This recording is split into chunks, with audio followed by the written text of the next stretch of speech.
Hello students, in previous part we have studied about the biodiversity, why there is need to classify the organism and on how much biodiversity present on Earth. And now in this part we will study about the different types of classification of biodiversity. अब दोबारा question यही उठता है कि हमें biodiversity को classify करने की जरूरत क्यों हुई? Why there is need of classification of biodiversity? We know that biodiversity means a huge variety, huge species, huge number of species on this planet.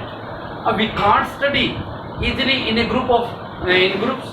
हम ग्रुप में इस प्रकार के ऑर्गेनिज्म की पूरी स्टडी नहीं कर सकते. We need to classify this biodiversity in different category. हमें इस बायोडाइवर्सिटी को डिफरेंट कैटेगरी में क्लासीफाई करना so that we can study about them easily, ताकि हम उसके बारे में आसानी से अध्ययन कर सकें. अब जो बायोडाइवर्सिटी क्लासिफिकेशन था आपकी बुक में सिर्फ एक ही साइंटिस्ट का दिया है, लेकिन मैं 2 या 3 प्रकार का क्लासिफिकेशन जो आपकी बुक में नहीं दिया लेकिन क्लियर है. You have to write all these words according my speaking skill in your notebook. After that you make the questions and answer the question by the video. What is, यानी आप topic लेते हैं क्या? Biological classification. Biological classification. अब क्यों करने की जरूरत पड़ी? वी हैव ऑलरेडी स्टडीड, हमने उसके बारे में पढ़ लिया है. क्योंकि ह्यूज वैरायटी है, we can't study in a group. If we want to study each and deeply of organism, we need to classify. Therefore, the first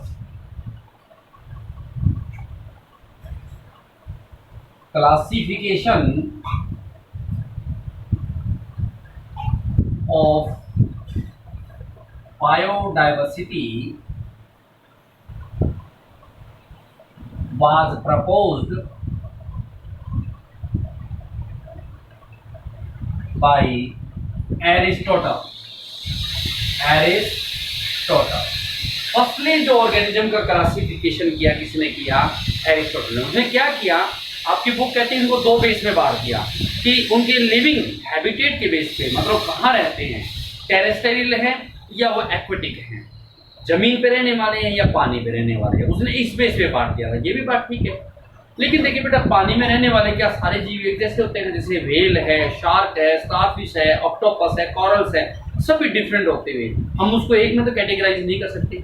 इसी प्रकार से टेरेस्ट्रियल है, ह्यूमन बीइंग है, हॉर्स है, एलिफेंट है, माउस है, different types के हैं, लेकिन इनको एक क्लासिफिकेशन में कर दिया गया. That is not suitable classification of the animals. तो फर्स्टली सबसे पहले क्लासिफिकेशन किसने किया? एरिस्टोटल ने. मैं अब जो करा रहा हूँ वो चेक कीजिए कि एरिस्टोटल ने क्लासिफिकेशन बायोडाइवर्सिटी का कैसे किया. एरिस्टोटल क्लासिफिकेशन, उसने जितनी भी बायोडाइवर्सिटी प्रेजेंट थी 2 चीजों में बांट दी. 2 चीजें क्या? एक तो प्लांट्स में और दूसरी एनिमल्स के. He classified all the biodiversity into 2 categories. 2 categories में. 2 कैटेगरी कौन सी? फर्स्ट तो प्लांट और दूसरा एनिमल्स. अब प्लांट भी कौन कौन से? जैसे कि प्लांट में herbs, shrubs and trees. Plant के 3 कैटेगरीज. हर्ब्स, हर्बल प्लांट्स जैसे कि मेहंदी वगैरह है, हर्बल प्लांट है, छोटे पौधे जो होते हैं. श्रब्स, थॉर्नी प्लांट, जितने भी कांटे वाले पौधे उनको श्रब्स में क्लासिफाई कर दिया. एंड लॉन्ग ट्री जो हैं, लॉन्ग प्लांट जो उनको कर दिया ट्रीज के अंदर. First of all classification was proposed by Aristotle. He classified all this biodiversity into 2 categories, plants and animals. Plants he categorise 3 sub group, herbs, shrubs and trees. और animals को 2 category में, 2 sub category क्या? Anaima and Enaima. Anaima and Enaima. Anaima जो होता है वो क्या होता है? विदाउट आरबीसी, यानी जिस एनिमल्स के अंदर आरबीसी कंटेंट नहीं है उसको और किसी के अंदर आरबीसी कंटेंट है उनको किस बेस पे उसने कैटेगराइज कर दिया कि पहली बात तो जो क्लासीफाई किया एनिमल्स और प्लांट्स के अंदर किया। अब प्लांट्स में क्या, हर्ब्स हर्ब्स एंड ट्रीज में। एनिमल्स में क्या किया उसने, एनिमल्स के अंदर कर दिया कि अनेमा और इनेमा। जो अनेमा है ये कौन से एनिमल्स हैं, जिनके अंदर आरबीसी कंटेंट नहीं होती, तो विदाउट आरबीसी, जिसमें रेड ब्लड सेल नहीं होती वो एनिमल्स। और अनेमा इनेमा ये किसमें, विद आरबीसी, विद आरबीसी। ये मेन उसका क्लासिफिकेशन था। लेकिन अकॉर्डिंग टू योर बुक आपने firstly I will ask the question what was name the scientist who started to classify the organism the first. Answer क्या होगा, Aristotle. How, then you should explain Aristotle classify the biological classification किसमें, to plants animals. Plants में कौन कौन से, herbs shrubs and trees, और animals में enema and इनाइमा। Anema without RBC वाले, इनेमा विद आरबीसी। क्लियर। उसके साथ साथ Aristotle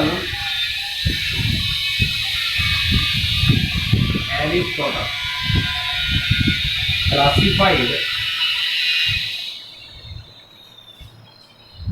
the biodiversity in two categories. कौन सी कैटेगरीज, कौन सी, on the basis of habitat, उनके रहने के आधार पर। हैबिटेट कौन कौन था, वो टेरेस्टेरियल भी हो सकते हैं और एक्वाटिक भी। Habitat terrestrial and second one is aquatic. Terrestrial कौन से, which live on land, which live on land, जो जमीन पे पाए जाते हैं, जमीन पे रहते हैं। Which live in water, which live in water. Then again question can arise, how the Aristotle classified the organism on the basis of habitat. What were the two categories of the animals classified by the Aristotle? Question ऐसा भी हो सकता है, two categories, terrestrial and aquatic. Terrestrial, define terrestrial organism. The organism which live on land, those are called terrestrial organism, and the organism which live in water are called aquatic organism.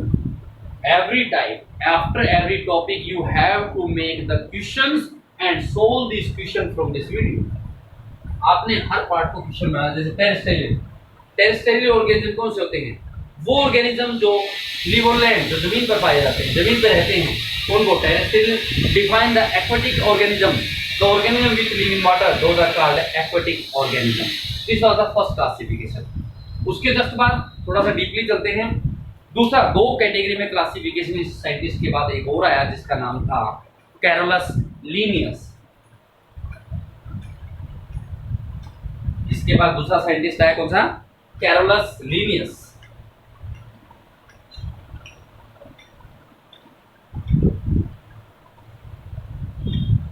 He also categorized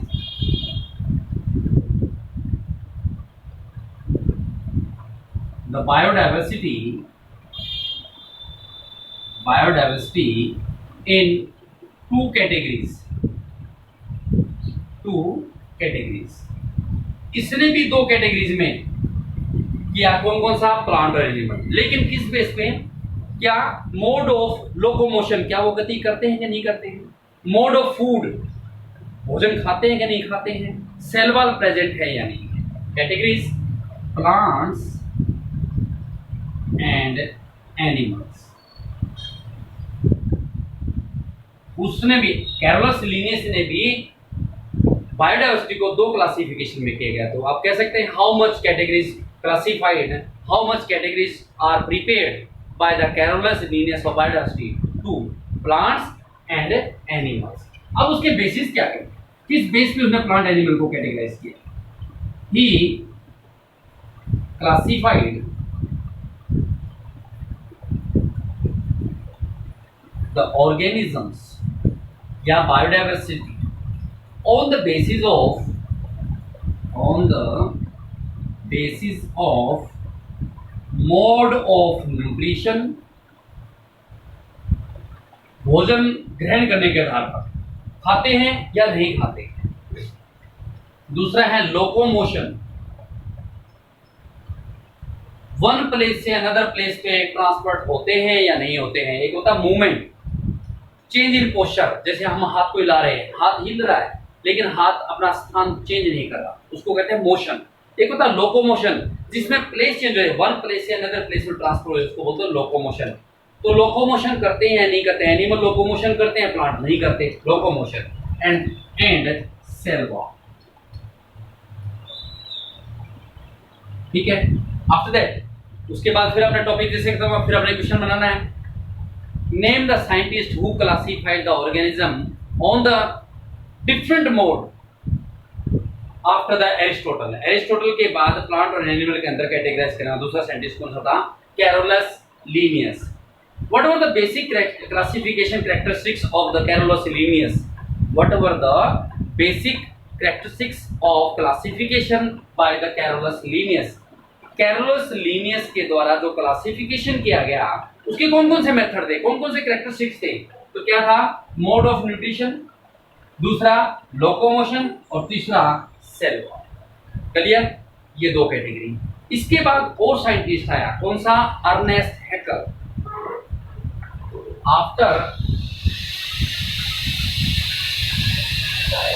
after the Linnaeus,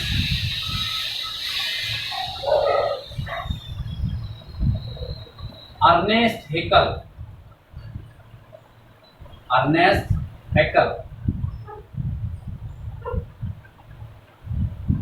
classified the organisms in 3 categories। इसने कितने category में कर दिया? 3 category में। पहले अब तक कितने? 2 साइंटिस्ट में कितने किया? 2 में किया था, प्लांट एनिमल। तीसरी कैटेगरी क्या बनाई इसने? तीसरी जो कैटेगरी जोड़ दी उसके साथ प्रोटिस्टा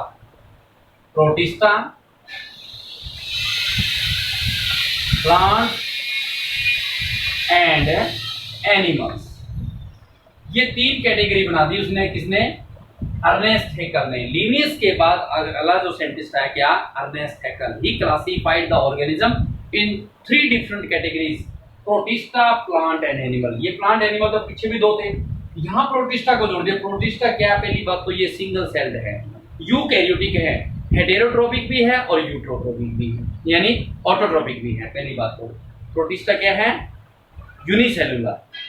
यूकैरियोटिक मतलब इसमें न्यूक्लियस सेल मेम्ब्रेन है, न्यूक्लियर मेम्ब्रेन से कंटेंट है। और तीसरा ये ऑटोट्रोपिक भी है और हेटेरोट्रोपिक भी। तो आप कह सकते हैं how much category was classified by the Ernest Haeckel? 3। Name the 3 category, Protista, plant and animal. About Protista we will discuss later, अभी आएगा जस्ट आगे। उसके बाद इसके जस्ट बाद एक साइंटिस्ट और आया, कोपलैंड ने 3 से 4 कैटेगरी बना दी। Copeland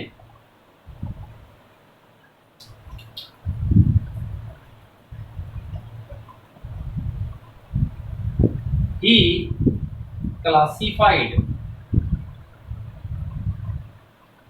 the organisms in 4 categories। वो 4 कौन कौन सी? उसने प्रोटिस्टा के साथ साथ मोनेरा और जोड़ दी। तो Monera, Protista, plant and animals. तो नेक्स्ट क्वेश्चन फिर आपका राइज होगा क्योंकि टॉपिक क्लियर हुआ। Name the scientist who categorise the biodiversity in 4 categories. Copeland. What were the 4 categories? Name the right the name of 4 categories classified by the Copeland, Monera, Protista, plant and animal। होता रहा 1969 हो गया, यानी सन जो है 1969 आ गया। यहाँ पर रॉबर्ट विटकर एक साइंटिस्ट जो बायोलॉजिस्ट हैं, उसने एक इसी बायोडायवर्सिटी को 5 कैटेगरी में डिवाइड कर दिया, 5 कैटेगरी बना दी। 5वीं कौन सी जोड़ दी? मोनेरा प्रोटिस्टा के बीच में उसने फंजाई जोड़ दी।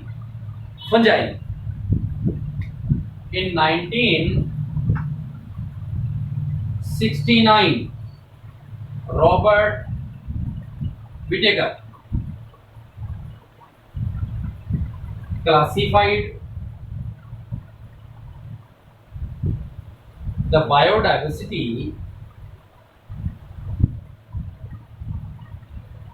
in 5 categories. How much categories classified by the Robert Whittaker? 5. When? 1969. वो 5 name the 5 categories. अब वो 5 categories क्या क्या हैं? Monera, Protista, Fungi, Plantae and Animalia. Animalia plant भी कह सकते हैं, एनिमल भी कह सकते हैं, ठीक है ना. प्लांट को प्लांटी, एनिमल को animalia. The 5 categories was proposed by Robert Whittaker when 1965. Name the 5 categories classified by the Robert Whittaker: Monera, Protista, Fungi, Plantae और Animalia. क्लियर. वैसे तो इसके बाद और आया था एक साइंटिस्ट जिसने 5-6 में किया, हमने मोनेरा को 2 पार्ट में डिवाइड किया है, लेकिन we have to discuss about these 5 categories. आपकी बुक में जो है वो 5 ही तक क्लियर है कि मोनेरा, प्रोटिस्टा, फंजाई, प्लांटी और एनिमेलिया. फर्स्ट एरिस्टोटल था. 2 प्लांट और एनिमल. प्लांट को हर्ब, शर्ब और ट्रीज के अंदर, एनिमल को अनेमा और इनेमा के अंदर. अनेमा विदाउट आरबीसी वाला, इनेमा विद आरबीसी वाले. कैरोलस लिनियस है, उसने भी 2 प्लांट एनिमल को, लेकिन उसका बेसिक कैरेक्टरिस्टिक्स जो थे डिफरेंट थे. क्या क्या थे वो? मोड ऑफ न्यूट्रिशन था, लोकोमोशन था, सेल वॉल. फिर 3 में किसने किया? अर्नेस्ट हेकर ने. तीसरी कौन सी जोड़ दी प्लांट एनिमल के साथ? उसने प्रोटिस्टा. 4 में करने वाला कौन था? कोपलैंड. उसने चौथी कौन सी जोड़ दी? मोनेरा जोड़ दी. मोनेरा, प्रोटिस्टा, प्लांटी और एनिमेलिया. 1969 के अंदर रॉबर्ट विटकर ने क्या किया? इन्हीं बायोडाइवर्सिटी को 5 कैटेगरीज में डिवाइड कर दिया. वो 5 कौन कौन सी? मोनेरा, प्रोटिस्टा, फंजाई, प्लांटी और एनिमेलिया. अब आपने हर टॉपिक से अपने आप ही क्वेश्चन अराइज करने, क्वेश्चन बनाने हैं, उसके बाद सोल्व करना है. जो टॉपिक क्लियर है, एक पार्ट है, उसका क्वेश्चन बनाइए, उसको अपनी वे से सोल्व कीजिए. सेकंड, इस वीडियो को लाइक, शेयर और सब्सक्राइब, चैनल को सब्सक्राइब कीजिए. राइट हैंड साइड पे एक बेल आइकॉन है, उसको दबा दीजिए, जिसके कारण से न्यू वीडियो जैसे ही अपलोड होता है आपको उसका पता लगे. ज़्यादा से ज़्यादा सब्सक्राइब और शेयर.